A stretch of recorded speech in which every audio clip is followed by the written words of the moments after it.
Aspiring ઇમર્સ welcome to major chemistry. આજે આપણે BSc સેમ 6 ઓર્ગેનોમેટાલિક યુનિટનો ક્વેશ્ચન નંબર 3 ડિસ્કસ કરીશું, જેની અંદર આપણને પૂછ્યું છે ફેરોસિન, જેનું સ્ટ્રક્ચર છે આપણી પાસે C5H5 નું બંધારણ દોરો અને સમજાવો. બરાબર, આ જે યુનિટ છે ને કાર્બધાત્વીયવાળું, એની અંદર દરેક ક્વેશ્ચન સ્ટાર્ટ કરો ને એ પહેલાં તમારે જે કાર્બધાત્વીય સંયોજન છે તેની વ્યાખ્યા લખવાની રહેશે. જે સંયોજનોમાં કાર્બનિક સમૂહનો કાર્બન એ ધાતુ પરમાણુ સાથે સંયોજિત હોય તેવા સંયોજનોને કાર્બધાત્વીય સંયોજનો તરીકે ઓળખવામાં આવે છે. બરાબર, આ જે છે વ્યાખ્યા એ તમારે કોમન બધા આન્સરમાં લખવાની છે.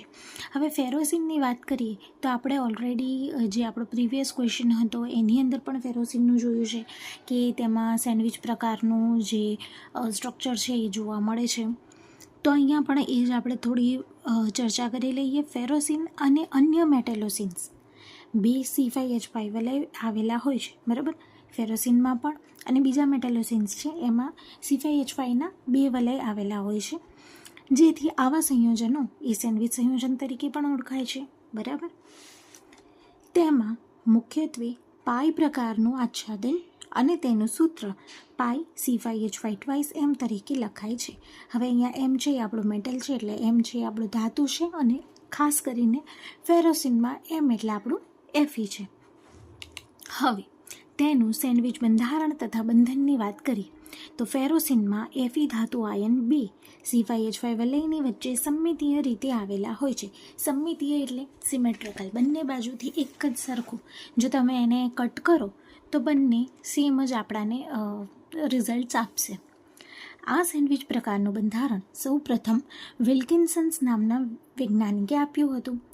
ઓકે, વિલ્કિન્સન્સ એવો પર્સન હતો કે જેણે સૌ પહેલાં આ જે સ્ટ્રક્ચર છે તેને શોધ્યું, તેને કહ્યું આ જે છે આ ફિગર, આ સ્ટ્રક્ચર આપણું C5H5 વલય દર્શાવે છે. હવે સેમ ટુ સેમ આને હું અહીંયા કોપી કરી દઉં તો આ બંને થઈ ગયા સેમ. આ થઈ ગયું આપણું સમમિતીય, અને વચ્ચે આપણે મૂકી દીધું Fe. અહીંયાથી કટ કરશો તો બંને આપણાને સેમ જોવા મળશે, મિરર ઇમેજ. આ શું થઈ ગયું, આખું ટોટલ ફેરોસિનનું અણુ થઈ ગયું. અહીં બંને C5H5 વલય એકબીજાને સમાંતર છે તથા સ્ટેગર્ડ સ્થિતિમાં હોય છે.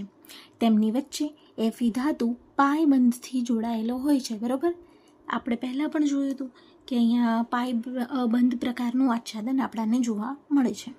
હવે આપણે કાર્બનની ઇલેક્ટ્રોનિક કન્ફિગરેશનની વાત કરીએ તો C6 છે, તેને અહીંયા છૂટું પાડ્યું છે કે હિલિયમ 2s2 2p2. હવે આ 2p2 છે એને ફર્ધર આપણે છૂટું પાડીએ તો 2px1માં એક ઇલેક્ટ્રોન હાજર છે અને 2py1માં એક ઇલેક્ટ્રોન હાજર છે. બરાબર, વાય કક્ષક અને એક્સ જે બંને એક એક ધરાવે છે. ઝેડની અંદર અહીંયા 0 જોવા મળે છે. આગળ વાત કરીએ, આમ C5H5 વલયમાં કાર્બન કાર્બન વચ્ચેનું અંતર 1.40 એમસ્ટ્રોંગ હોય છે. બરાબર, અંતર કેટલું થઈ ગયું, 1.40 એમસ્ટ્રોંગ. અને જે બંને વલય છે તેના કાર્બન પરમાણુનું સંકરણ કેવું થઈ ગયું હશે, sp2.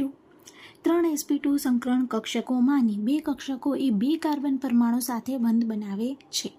sp2માંથી બે કક્ષકો છે એ બે કાર્બન સાથે બંધ બનાવી રહ્યા છે.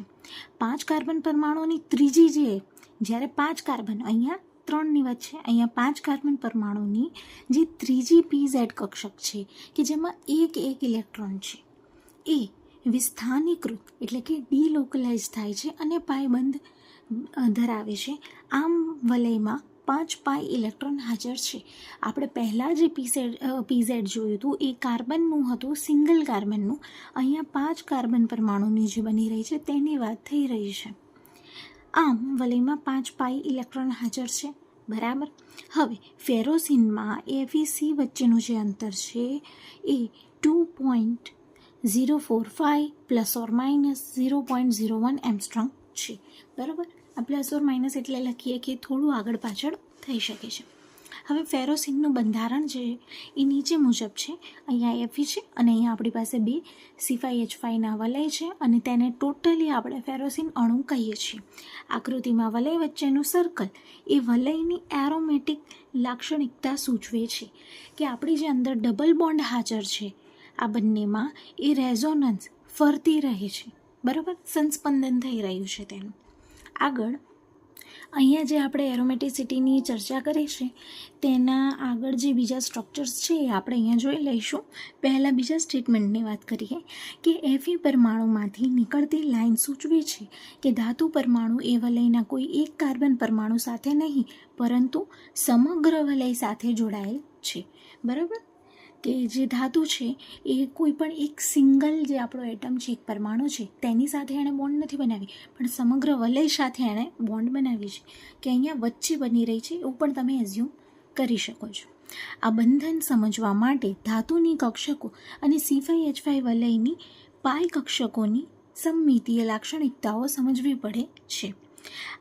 આણ્વીય કક્ષક ત્યારે જ બને છે જ્યારે આચ્છાદન પામતી પરમાણુ કક્ષકો સમમિતીય હોય છે, જે આપણે ઓલરેડી આગળ જોઈ લીધું છે કે કઈ રીતે જે બંને C5H5 છે એ સમમિતીય છે, બંને એકબીજાને સુપરઇમ્પોઝિબલ છે, મિરર ઇમેજ છે. આગળ વાત કરીએ આપણે કે ફેરોસિનમાં બે વલયો AXY સમતલમાં હાજર છે. આ બે વલયના મધ્યે તથા ધાતુ આયનમાંથી પસાર થતી અક્ષ એ કઈ છે? Z અક્ષ છે.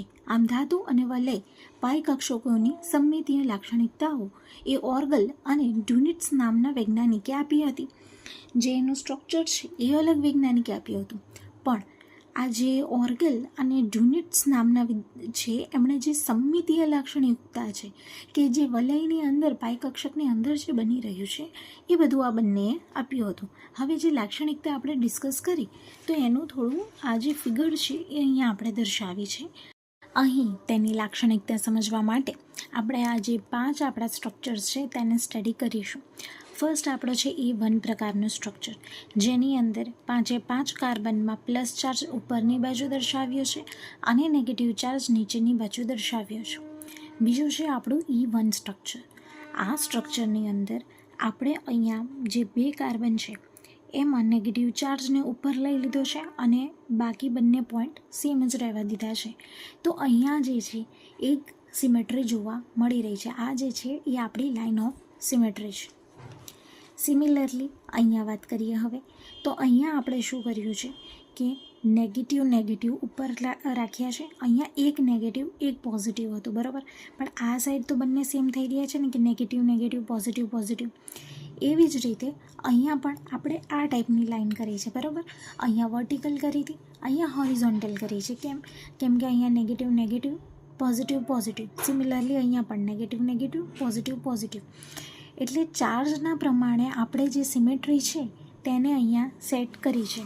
હવે અહીંયા જો આ નીચેના બે જે આપણા સ્ટ્રક્ચર છે તેની વાત કરીએ તો અહીંયા નેગેટિવ નેગેટિવ, બરાબર. અહીંયા પોઝિટિવ નેગેટિવ. તો અહીંયા આપણને 1 અને 2 આ ટાઈપની 2 મળે છે કે આમાં પણ સિમિલર થઈ શકે છે બે સાઈડ, કે અહીંયા માઇનસ પ્લસ માઇનસ અને અહીંયા પ્લસ પ્લસ, એટલે ચાર્જ સેમ થઈ ગયો. અને અહીંયા પણ આપણને સેમ મળી જાય છે કે બે સાઈડ આમ પ્લસ છે અને અહીંયા વચ્ચેની બાજુ માઇનસ છે. અહીંયા પણ પ્લસ જોડે આવે છે અને માઇનસ દૂર આવે છે. એટલે આમાં 2 પ્રકારની આપણને સિમેટ્રી જોવા મળી ગઈ. આ જે છે આપણું E2 પ્રકારનું સ્ટ્રક્ચર છે તેની અંદર પણ એવી જ રીતે છે કે અહીંયા પ્લસની, અહીંયા માઇનસની, અહીંયા પ્લસ માઇનસ અને અહીંયા પ્લસ માઇનસ, આવી રીતે ગોઠવણી કરી છે. તો આ પ્રકારની આપણને સમમિતિ જોવા મળે છે.